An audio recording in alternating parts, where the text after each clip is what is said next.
canceling church.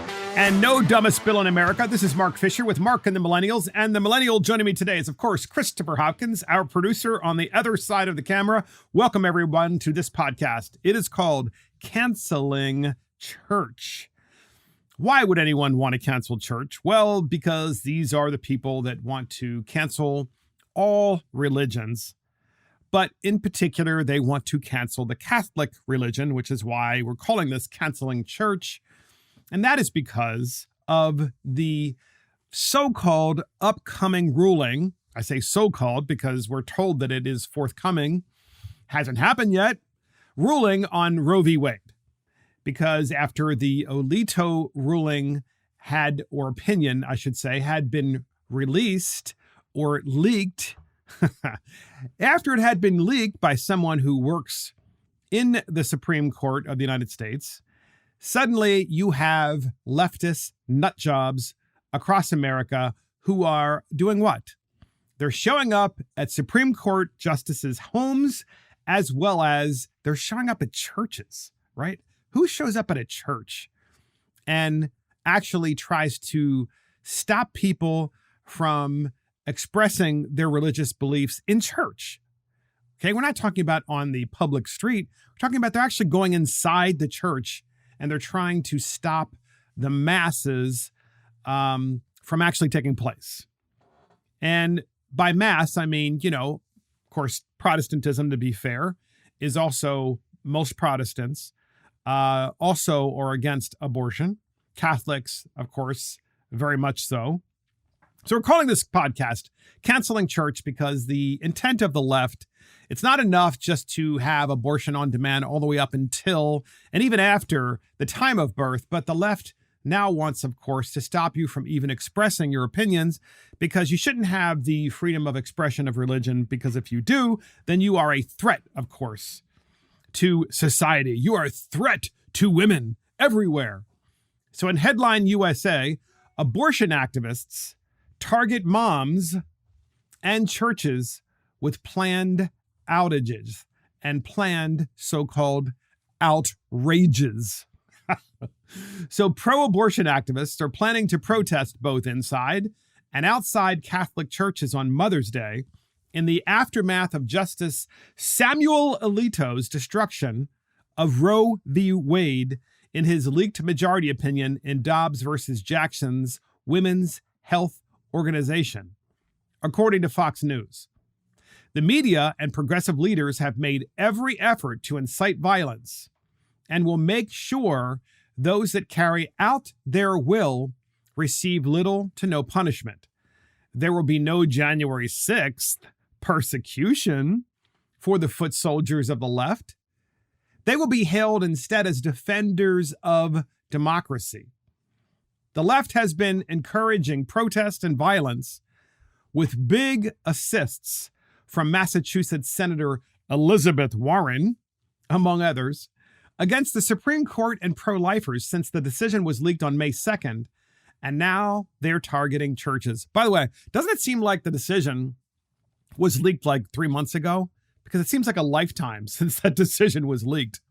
The decision hasn't even occurred, but just the fact that there is an opinion and it has leaked, the left is going crazy. And they've decided that the Supreme Court is the kind of body that you can intimidate and that you can lobby to be able to change, people's votes. And if that isn't enough, they're going to Catholic churches. Whether you're a Catholic for choice, ex-Catholic, or other or no faith, recognize that 6 extremist Catholics set out to overturn Roe. Pro-abortion group Ruth Sent Us wrote on Twitter. So the group's called Ruth Sent Us. And they wrote, whether you're a Catholic for choice, an ex-Catholic, or other, or you have no faith, recognize that 6 extremist Catholics set out to overturn Roe. That's what they sent out there on Twitter. And they called on fellow advocates of baby killing to stand at or in a local Catholic church Sunday, May 8th. The post included a video of protesters interrupting what appeared to be Mass at a Catholic church. The pro-abortion group Rise Up for Abortion Rights, sounds like a coffee store, actually. Rise up until you read the other part, the number 4, abortion rights, is planning similar protests, according to Fox. Several cities will be hosting protests outside of prominent churches in their towns. These can look like a group of people holding signs, wearing handmade tail outfits, passing out flyers outside to churchgoers, or doing a die-in, the group wrote in its schedule. A die-in. Okay. So these individuals are advocating that individuals in their pro-abortion groups go inside of churches. They would presume to target mostly Catholic churches. Go inside those churches and do a die-in. In other words, the protesters would go inside the church en masse and pretend that they're dying, as if, I presume, they are a human life in the womb and they're being, of course, aborted. And they're doing that inside the church. This is the Democratic Party, ladies and gentlemen. This is your modern 21st century Democrat Party. President Biden must immediately and forcibly condemn these domestic terrorist threats, Catholic Vote President Brian Birch said in a statement. Anti-Catholic zealots are plotting to intimidate and to harass Catholics across the country, along with justices and their families. But Biden has made it clear through former White House Press Secretary Jen Psaki, that is his administration, does not have an official U.S. government position on where people protest. So look, I presume that on the public street and on the public sidewalk, you can protest in front of a church. I think that's, acceptable if that's what you really want to do. I don't get it. I think you're protesting at the wrong place, which we'll talk about in a minute. But that's not good enough for the left. They want to protest actually on the property, and they want to intimidate you. And by the way, you're not on the court. You're not a member of the Supreme Court. You're a churchgoer. You're a Catholic or you're a Protestant. You're going to church. You're being faithful, and you're expressing your religious beliefs. And they're basically saying, you're the reason Roe v. Wade's being overturned. You're the reason. On May 5th, Jen Psaki refused an opportunity to condemn Ruth Sent Us after it posted the locations of the homes of the 6 conservative Supreme Court justices, 5 of whom are Catholic, by the way. Federal law enforcement officials are bracing for violence. By the way, the fact that 5 of the Supreme Court justices are Catholic, and that those 5 Supreme Court justices, I presume, because I haven't seen their votes yet, none of us have, are going to vote to overturn Roe v. Wade and send it back to the states for them to decide and for the people to decide. I presume that the next thing that's going to happen is that when we have a vacancy on the Supreme Court, we are going to have the left stop anyone who's Catholic from going on the Supreme Court.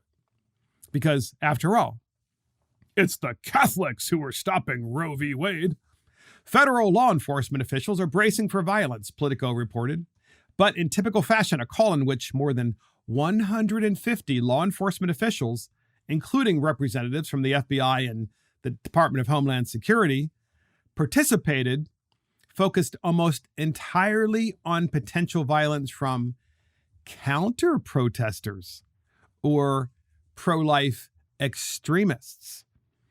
I have to read this again, ladies and gentlemen, because I'm not really sure that this has sunk in to the podcast listeners and to the citizens of the United States. Your government, okay, your government has decided that the people who are protesting inside of churches and intimidating churchgoers, that isn't extremism. and that is okay and that should be allowed, even though, of course, it's against federal law. Your government is saying that they're not the danger. Your government is saying that the FBI and the DHS, Department of Homeland Security, that those two federal agencies need to keep a sharp eye on the counter protesters, because it is the counter protesters that are dangerous. You know, the people that believe in life. So the people that believe that the baby in the womb is indeed a baby, those are the extremists, and those people are dangerous. But the people going inside of churches, dressed in blood and red robes, and doing die-ins inside of churches where they're pretending to die inside the church as if a fetus is being aborted, that kind of thing, they're not the extremists. No, it's the people that come down on the side of life. You know, the all life matters crowd. They're the dangerous people. It's so strange to have a federal government that actually believes this. So in the Daily Caller, we will fight back. Protesters descend on Justice Alito's house. Pro-abortion protesters marched through Supreme Court Justice Samuel Alito's private neighborhood Monday, ending at Alito's home. Shutdown DC activists invited demonstrators to join them at a vigil at Alito's home to protest the leaked version of his draft opinion that could pave the way to overturning the abortion case, Roe v. Wade. Quote, the evening of Monday, May 9th, we will hold a vigil for all these rights that Alito is threatening to take away, Shutdown DC said in a statement, because it's been impossible to reach him at the Supreme Court, especially now with the enormous fences. We will do it at his home. The protesters, well, by the way, so I have to stop there, right? Again, what these extremists are saying is they're going to go to his home, which they did. They go to Alito's home to protest, and Shutdown DC is the group's name. They said, because we can't reach Alito at the Supreme Court, you know, because there are fences there, we will do it at his home.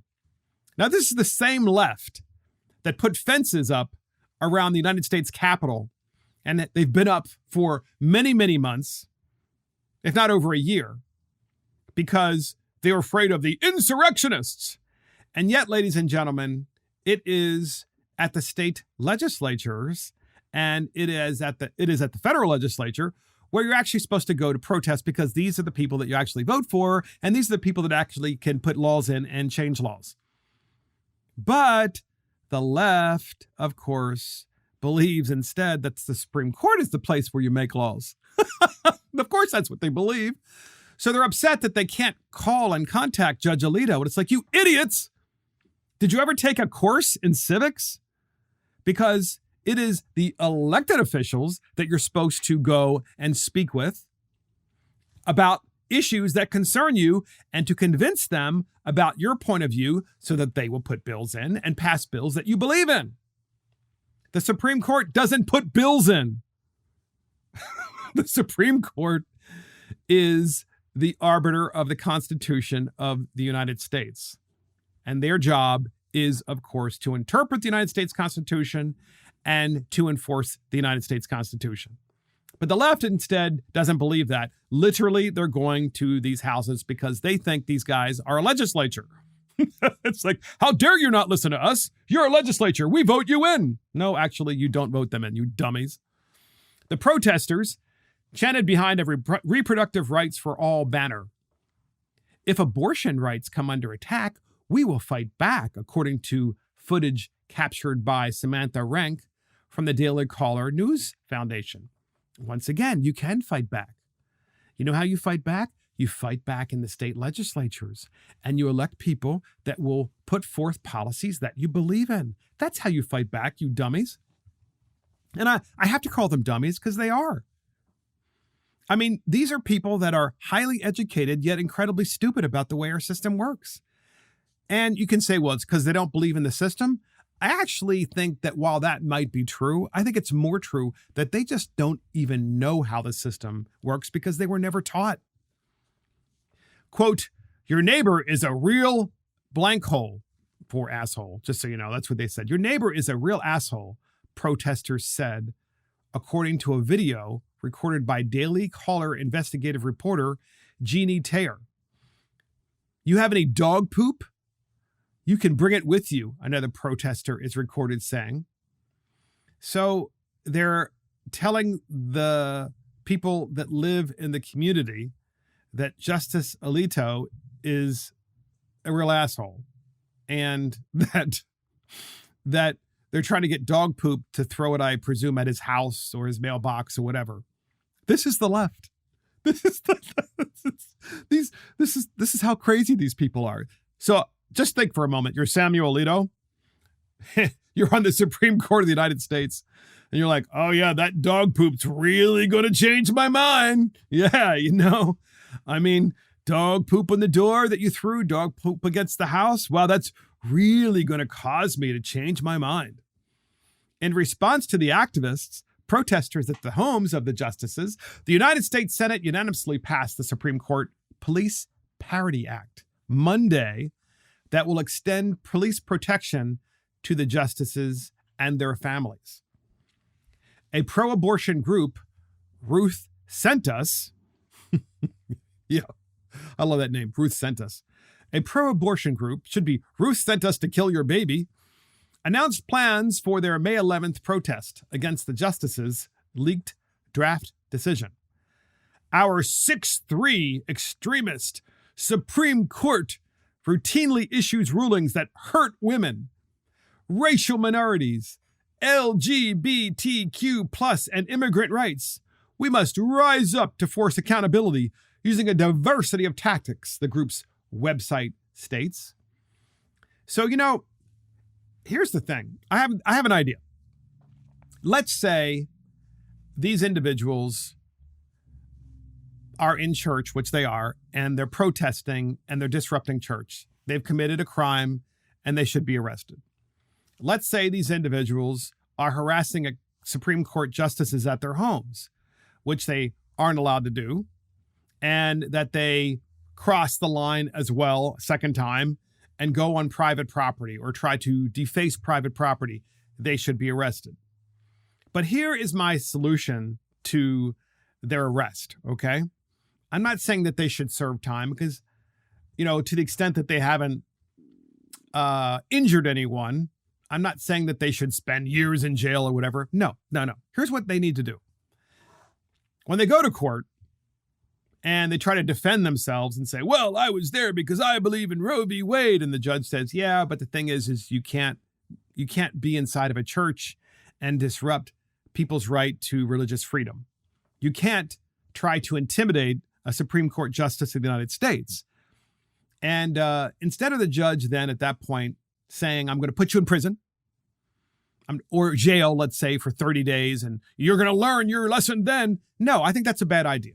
I think instead what the judge should do is say, I'm going to require you to take at least 2 classes in American government, and they need to focus on the American Constitution and the separation of powers.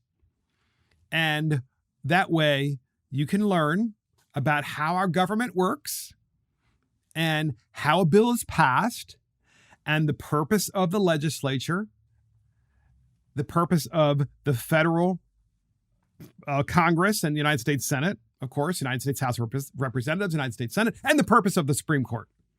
So they have to take a civics course. That's what these people need to do, ladies and gentlemen. If they were to take a civics course and that were required, and if they didn't take the civics course, they'd have to serve, let's say, 90 days in jail. And I think what would happen is these individuals would. But the fact of the matter is, you and I both know that the last thing that they want to do is to be required to learn about the American government because, according to them, they know everything there is to know anyway. Everything that needs to be known, they know. I would bet you that most of these individuals have bachelor's degrees. I bet some have master's degrees. Some might even have doctorate degrees. And they probably have never really understood the way government works. And so I would really think this would be a good thing to have kind of a turn of events where these individuals were required to learn civics. And if they were, we would all be the better for it. So podcast listeners, get this. NASA wants to send nudes to space. I kid you not. NASA wants to send nudes to space in order to attract aliens. So, this is true. This is real. Have a couple of articles. The images were revealed as part of a study included in NASA's Beacon in the Galaxy project.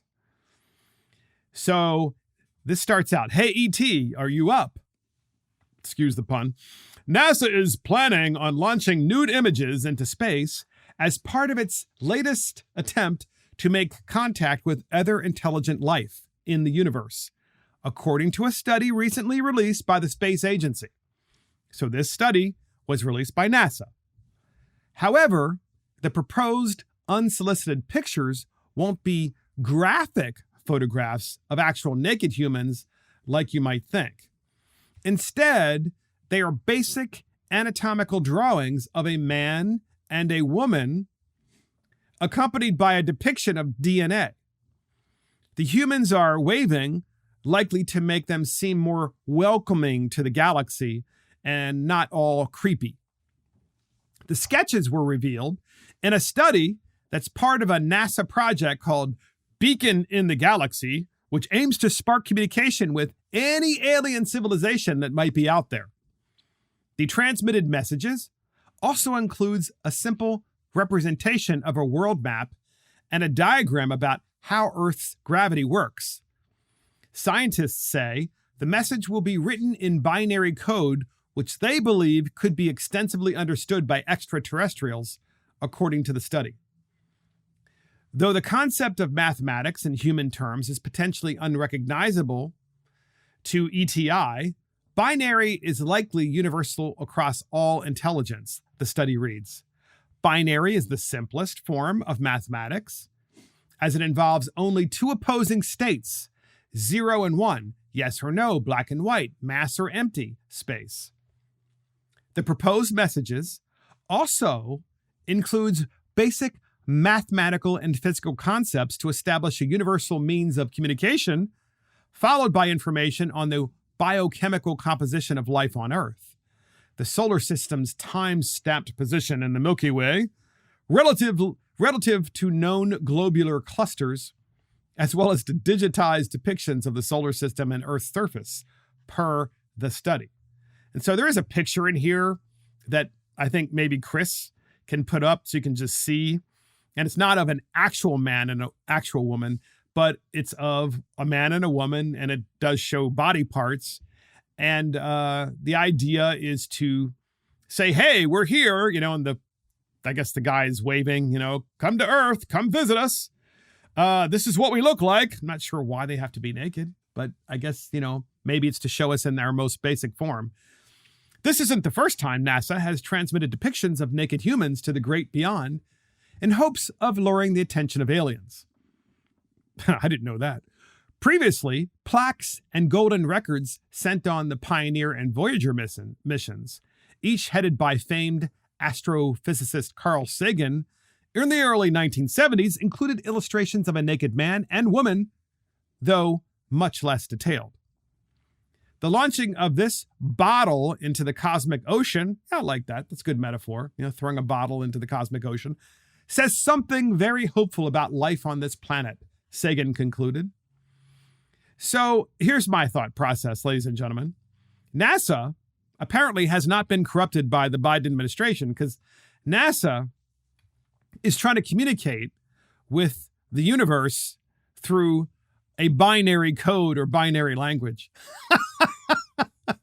which I think is interesting, right? Because I would think the left would be really triggered because they don't want anything to be binary.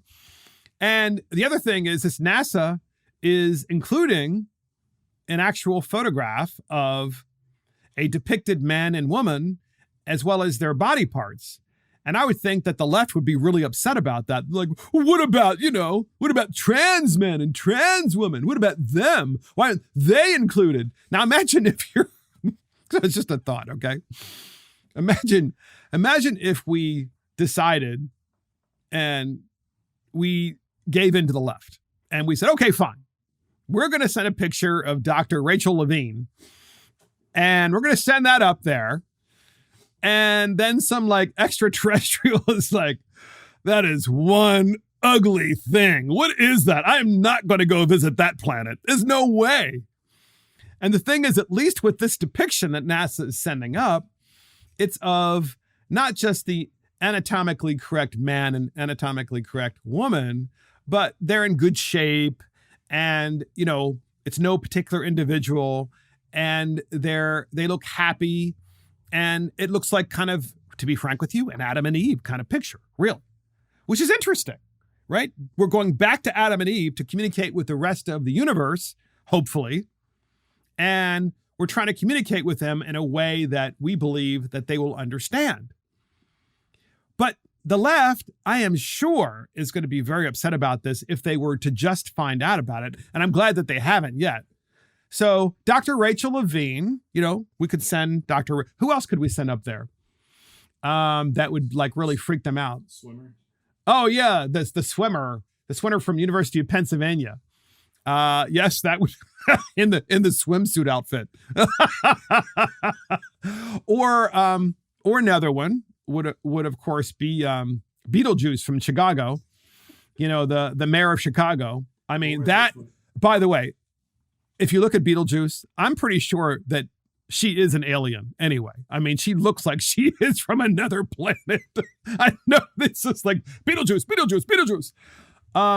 So we should be more fair next time, NASA, when we send pictures up. We need to make sure that everybody's represented in the cosmic universe, because I'm sure aliens would really care about what we're trying to do to our planet, namely to completely and utterly ignore biology. And by the way, if aliens can come and if they have the capability of visiting us, they are going to be so advanced scientifically. Okay, so advanced. And the last thing they're going to want to do is to visit a planet where the so-called most advanced country on the planet, the United States of America, doesn't follow biology, right? They're going to go, yeah, you're not just quite ready for a visit yet. Maybe in a couple of 100 years we will come because you're just not ready. So I just want to say kudos to NASA for sending nudes to space, and kudos for making sure that it's binary, that it's a man and it's a woman, and that they didn't give in to the LGBTQ plus MOUSE community. I think that's great. So next up, podcast listeners, diesel hits an all-time high. You heard that correctly. Diesel just yesterday smashes record highs. Gas prices approach record highs despite Biden's strategic petroleum release. What a joke. So President Biden, this is in the Daily Caller, prices at the pump are continuing to soar near record levels despite President Joe Biden's attempts to ease price pressures by releasing millions of barrels of oil from the Strategic Petroleum Reserve. According to AAA, the national average price for a gallon of gas, sits at $4.32 per gallon, less than 1 cent below the previous record of $4.33 per gallon. By the way, that record was set in March, also under Biden. So we're almost beating the old record, which was under Biden. So Biden's going to be beating his own records again and again and again for high gasoline prices.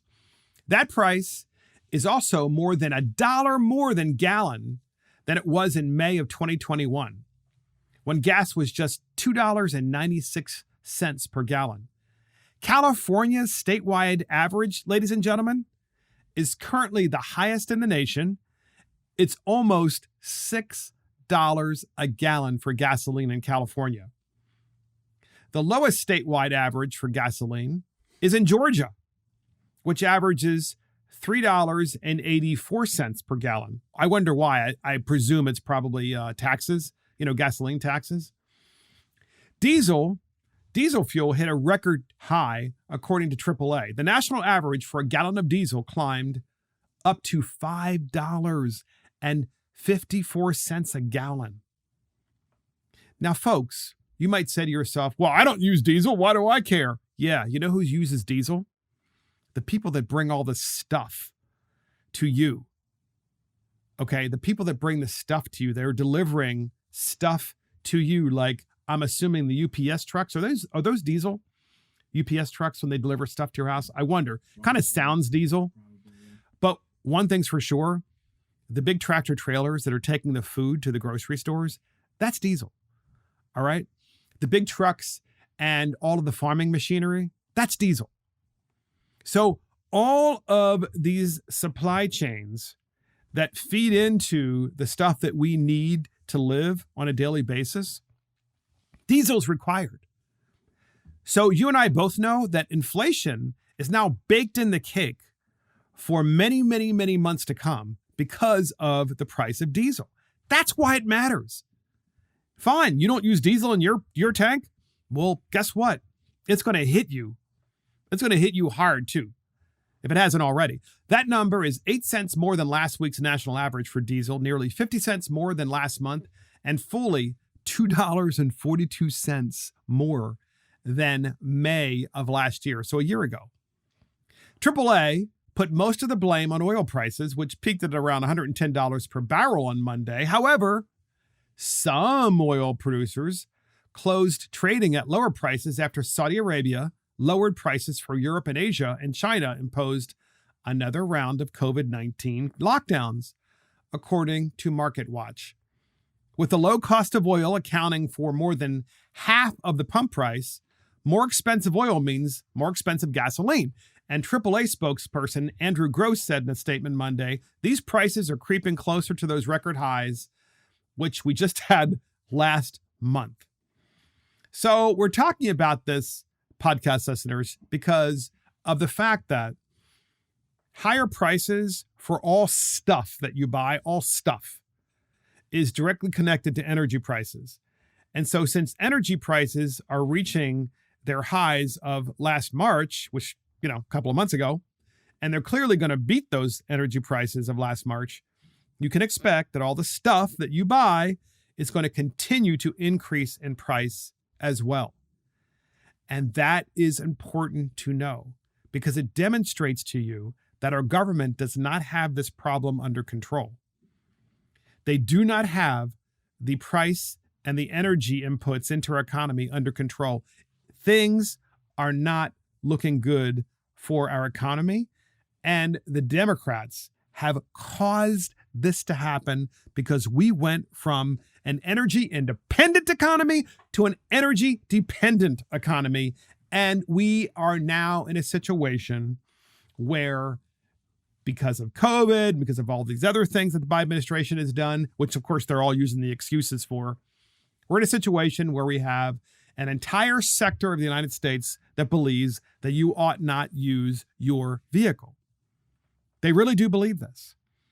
And I just have to say this, in the Maryland House of Delegates where I serve, and I rarely talk about this, we tried to extend the gas tax holiday. That is to say, eliminate the gas tax when you go buy gasoline. In Maryland, it's 37 cents per gallon. Every gallon that you buy is 37 cents more because of the gas tax in the state of Maryland.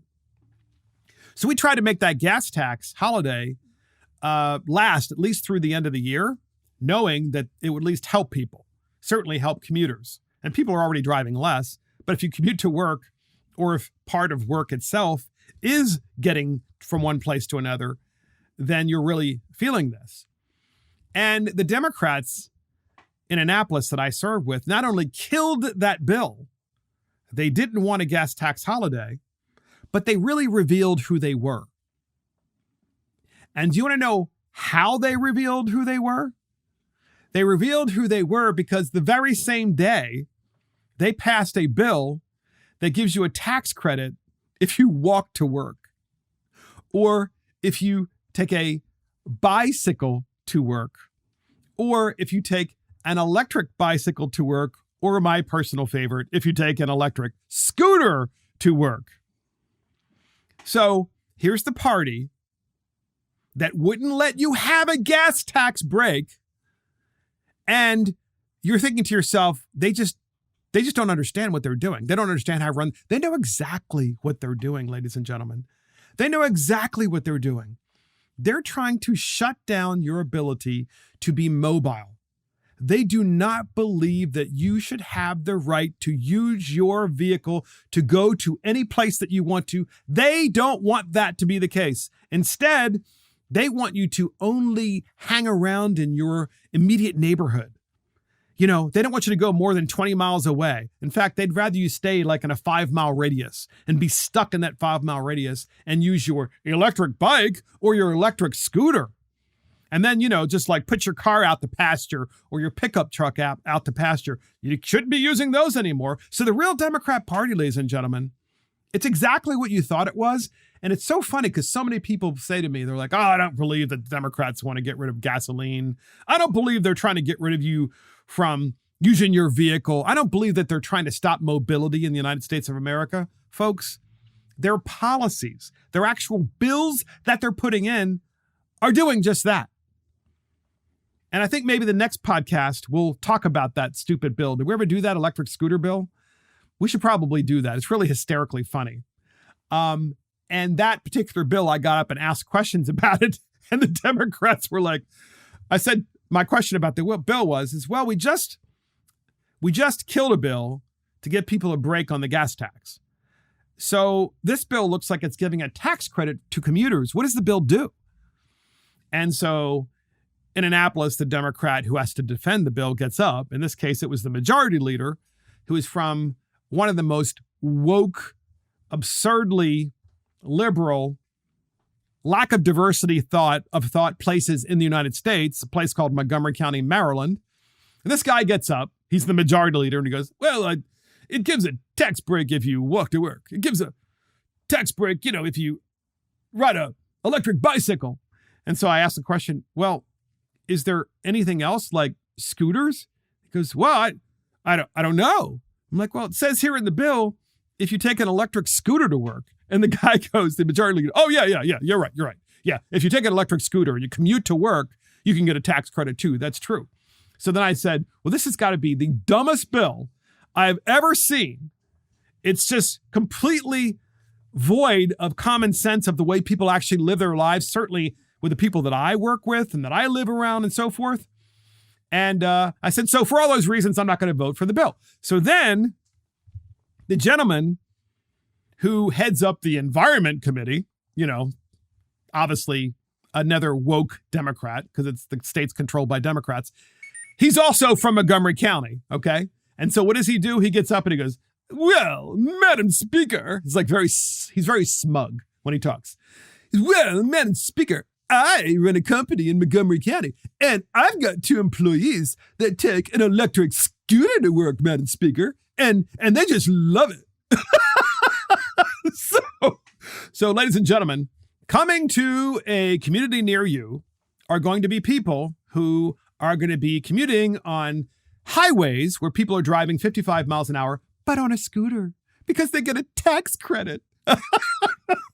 So way to go, Democrats, from completely and utterly messing up, literally and utterly, I mean this, messing up our economy and every aspect of it. Because you can give as many electric tax credits as you want, but the fact of the matter is things get from point A to point B through diesel. And that's not changing anytime soon, anytime whatsoever. And in an on-demand economy where people go online all the time and they order stuff and it gets delivered by UPS or FedEx or Amazon or whomever, that is delivered by some vehicle, and it's not an electric vehicle, folks. Okay? So those prices are going to continue to go up. Democrats are messing this economy up, and they're doing it on purpose. They're doing it on purpose because they do not believe in America, and they do not believe in a free society, and they do not believe in free market capitalism. So next up, podcast listeners, we have Go Woke or Go Broke. That's right. Go woke or go broke. Target sells trans clothing. Yes, Target is selling trans clothing. You know, Target, the kind of new version of the Sears department store, except that it's Target. So in the Daily Wire, chest binders. What is a chest binder? Apparently Target's selling chest binders. Chest binders and packing underwear featured in Target's new Pride Month collection. What is packing underwear? That's a chest binder. So a chest binder, I guess, what is it? Smush your chest together much more. So if you're a woman, you don't want to show that you have breasts and you want to identify as a dude, a chest binder, it just makes you look like you don't have breasts, I guess. And packing underwear. What is packing underwear? I'm going to assume it's the same thing. I know if you're packing, then I know what that is. But if you're packing underwear, so Target, so podcast listeners, get this. Target will be selling breast binders. So I guess they bind your breasts against your body to make it look like you're not a woman. And packing underwear as part of its latest clothing collection just ahead of Pride Month in June. This looks like briefs. Okay, packing underwear. Does it make it look like you have a package or does it try to eliminate the package? Anyway, Chris, our millennials, looking this up as we're talking. The retailer is known for celebrating June in a splashy rainbow-colored way. It has been criticized for offering a pride collection for kids. There you go. Okay, this is why this is Go Woke or Go Broke. Because it's not just enough that pride is about, how you express yourself, but now it's like, well, you have to dress in a way to make you look like a different sex, and we're going to make it available to children. All right? Children. It has been criticized for offering a pride collection for kids, specifically babies, for years. Now Target is catering to the trans community for the first time by promoting specialty garments specifically made for them. According to Bustle, what is Bustle? Must be a magazine. Target partnered with Tomboy X and Humankind for the collection, which are both queer-owned, female-founded brands. Merchandise will include the expected rainbow-colored messaging that's become commonplace for these collections. It will also have some new items that a mainstream retailer like Target hasn't sold before. The Tomboy X collection includes undergarments such as chest binders, packing underwear, bras, and boy shirts in sizes small to 4X. Wow, 4X. Humankind's line is focused on swimsuit styles, including swim trunks, tops, and unisuits. What is a unisuit? What is a unisuit? Sounds like Dr. Evil, Apparently I'm out of touch, Mark. Frau Bickham, or whatever the name was from, Frau Unibrow. And then what was her lover? Her lover was, it's like she was part of the militant wing of the Salvation Army, and her lover, like, Bustle reported as binders and gender-affirming swimsuits are notoriously difficult to find, particularly in extended sizes. This accessible drop will make shipping for everyone garments much easier for everyday garments. Mila Miles, a Black queer non-binary writer and stand-up comedian, was a model for the collection along with partner Yasmin Almo. Miles discussed being happy with the experience of modeling for a mainstream store like Target. Yeah, right. It was the first time I was welcomed and empowered to make other people feel empowered, Miles said. On set, no one was a prop. We were all there and had an opportunity to feel seen and for someone else to feel seen. The model hopes the campaign will redefine commercial beauty by hiring different looks for commercial models. Oh yeah, that's really going to sell me. It's really going to sell me that I see a model, a trans model in these clothes, and that's, Let's take my children and dress them that way at Target. Unbelievable. And if that isn't enough, then in Daily Wire, quote, a woman is someone with a vagina. Famed British TV presenter slams trans agenda. So a famous British TV presenter minced no words regarding the current furor revolving around the transgender movement. Anne Robinson, who's now 77, who became well known for hosting the British game show The Weakest Link. It didn't last very long, The Weakest Link. Between 2000 and 2012, and its American counterpart, The Weakest Link USA, was interviewed by The Telegraph when she made her blunt comments, echoing the spirit of famed, "You are the weakest link, goodbye." And so she did that she used to say in The Weakest Link, "You are the weakest link, goodbye." And then the contestant would have to leave the stage, and then they were like done. And so she pretty much did the same thing, that she believes that a woman is someone with a vagina, and she just doesn't understand this whole trans thing. Kind of interesting. It's a good thing she's 77 and that her career is over, because if she was still in her career, by The Weakest Link game show was like the most popular game show for a couple of years. Wasn't a long time, but for a couple of years. And if that were still around, just saying, she would be canceled for sure. And next up, podcast listeners, and last but not least, Elon Musk slams the strong left-wing bias of Twitter censorship. So this is like the most Elon's come out about this. He's kind of chipped around the edges. So in the New York Post, billionaire Elon Musk, Twitter's presumptive future owner, took a public swipe Monday at what he called the platform's left-wing bias when he asked to weigh in on censorship decisions.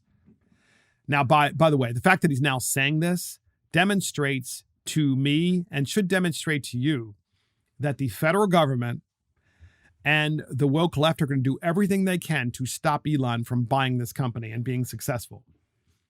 Twitter obviously has a strong left-wing bias, Musk wrote on Twitter. Musk's comment came in response to alt-right conservative commentator Mike Cernovich, who accused Twitter of turning a blind eye to tweets from liberal accounts that incite violence. Cernovich had highlighted a tweet from Rewire News Group reporter Caroline Riley, who responded to a recent New York Times article about an arson attack on an anti-abortion group calling for more violence. Here you go, Elon Musk, Cernovich wrote along with a screenshot of Riley's tweet. When Twitter employees invariably lie to you about enforcement policy, maybe they can explain why a verified account is allowed to incite terrorism without any care in the world about being banned, Cernovich wrote. Musk later followed up by sharing more thoughts on speech on the social media platform. And he just continued and continued. So folks, we're just kind of following up on this whole Musk thing, and we're following up on the Elon Musk Twitter thing, because now Elon Musk is fully showing himself. He's fully showing the world about what he believes, namely that he believes in free speech, and he thinks that the left's monopoly on speech through tech platforms must end, and must end now. So good for you, Elon Musk. This man is a true patriot, and wouldn't it be typical that it was someone from the private sector that rose up to save free speech and printed free speech in the United States of America. And that's it for Mark and the Millennials. Thank you for joining Mark and the Millennials. This is Mark Fisher. Thank you to our producer, Christopher Hopkins. Check us out on iTunes, Spotify, YouTube, Facebook, Twitter, Parler, True Social, Rumble, and our website. See you next time.